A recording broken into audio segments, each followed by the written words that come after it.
superheroes, what was the coming out process like? Wait, first I want to say that one of the great things about real life superheroes is I got to learn some of their lingo. All these groups have their own sayings and lingo and in-jokes. And there is a term for revealing that you're a real life superhero, and it's called coming out of the phone booth.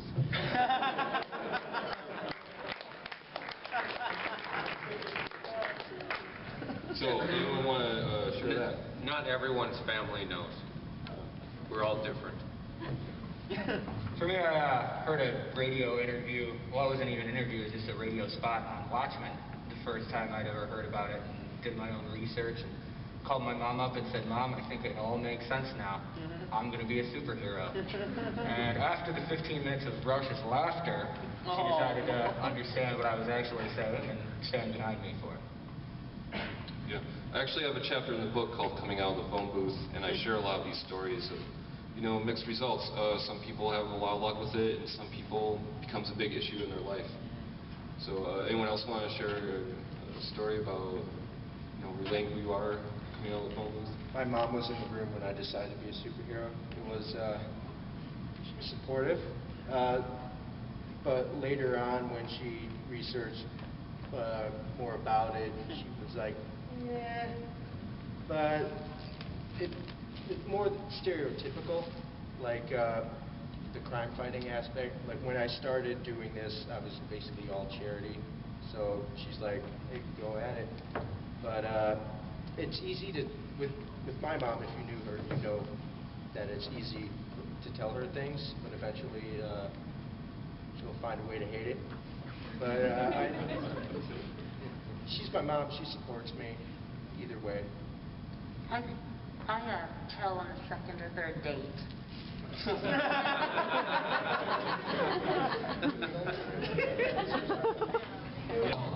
We actually have a member of our team, the Challengers, who got into this because his mom saw me in on the news and was basically like, "You should do this." That's very rare. Somewhat rare. Some more questions? Sure, right here. So I have a kind of diametrically opposed view. On one hand, I run around the country myself in a costume as the diffuser. Oh yes, this is the diffuser. He was the winner of Who Wants to Be a Superhero, Stan Lee's reality show for Sci-Fi. But on the other hand, my day job is that of an Austin police detective for the last 21 years. So I've had negative impact from some real-life superheroes down there in Austin. So I greatly applaud the charity aspect of everything you do, and we've organized some amazing things in Dallas, Houston, San Antonio, and Austin with real-life superheroes. My question is, what effort do you make, and I know you can only speak for the 6 of you that are here, what effort do you make to learn the laws and regulations and stipulations of your local community's law enforcement? Whenever I carry any weapons, especially if I'm traveling, the first thing I do is figure out what is allowed by law and what I need to leave home. Actually, I came up with the idea for Electron when I first heard about superheroes without looking up the local laws. And I had a whole grand scheme of electronic-based weaponry. Well, that didn't work out. Basically, the big thing for all RLSH out there we try to push out is we always look up our laws, the local laws for every state that you're in. We also always notify the proper authorities before any action is taken for a crime prevention mission. That's the first step to being a real-life superhero, in my opinion. Living in Illinois, there are a lot of things that are illegal. And I really don't want to fill out paperwork to carry a stun gun either way. But the first thing I would say is you have to learn your state laws and city ordinances first, especially the ordinance, because that'll be the one that'll get you. As well as what are the laws for processes to make a citizen's arrest, or what's the definition of assault. But like Electron said, the first thing you should always do is just call 911, either way. I mean, all your training and stuff really doesn't work unless you call 911. Guys, do you want to comment on this? Sure. I live in Minnesota, and a lot of things are legal, but I have looked them up, and I didn't bring them here. But the other thing I wanted to say about... Oh, now I've got deer syndrome. Sorry. Yeah, it's contagious. Someone on the convention floor asked me who helped us find the room. Said, well, I thought vigilantism was illegal. And I said, well, it is, but that's not what we do. We don't break the law. We don't carry anything that's not legal.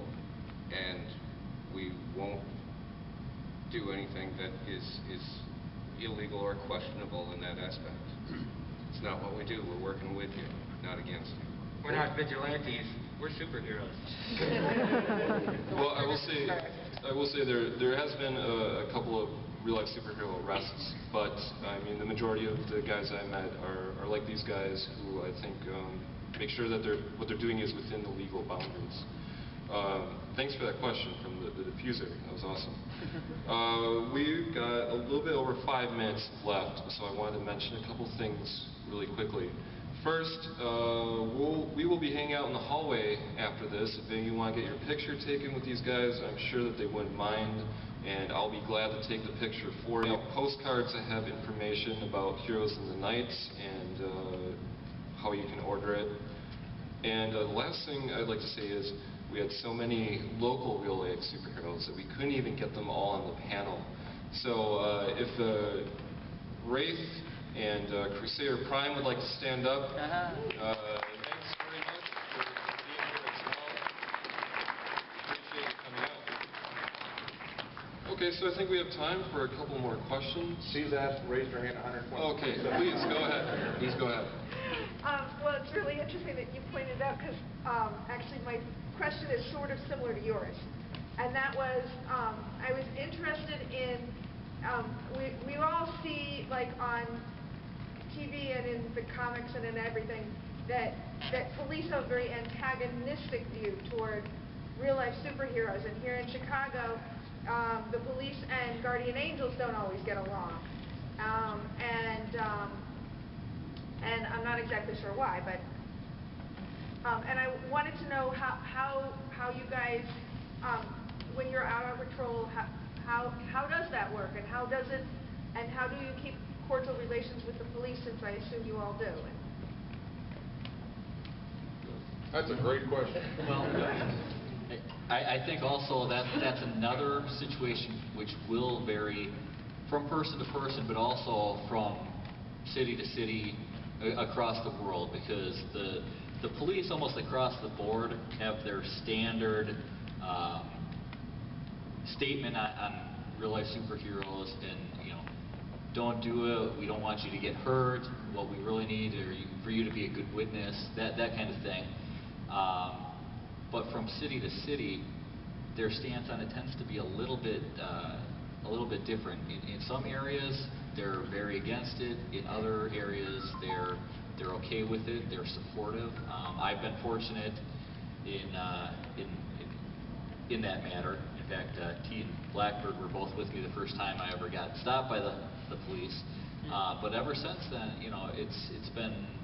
we've been on good terms, and I've been able to talk to them and make sure that they're okay with what we're doing out there. Yeah, I've really witnessed a lot of different reactions from police in all the different cities I went to. Sometimes they get a thumbs up even, or good work.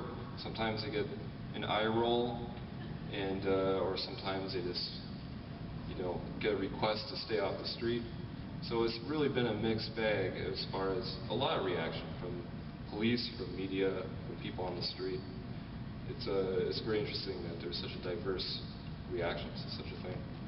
Anyone else want to talk about relationships with the police and law enforcement? I think it all depends on what the first meet is like. For me, that kind of turned out a little bit bad. First time I had my first confrontation with police was went with me and a couple of my friends. We were dressed up and we were removing some graffiti from the underpass over by Barnaby's, actually, not that far from here.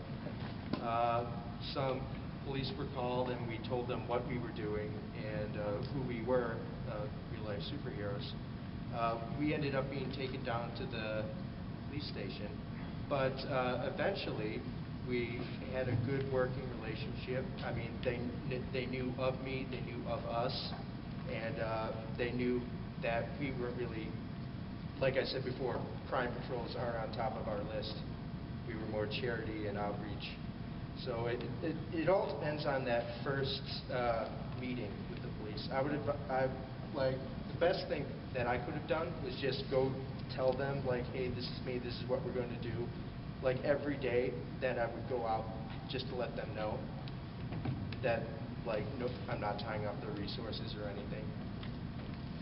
One thing that I found to be very useful was disclosing beforehand in an area where we were going to be doing something, letting the police know this is what we're going to be doing in this area, just so they know if they see us in costume that we're not there to cause any trouble, and that's also been effective. Okay, well, unfortunately, our time here is up. If you have additional questions or want to get a picture with these guys, like I said, we'll be out in the hallway. Thanks so much for attending our panel.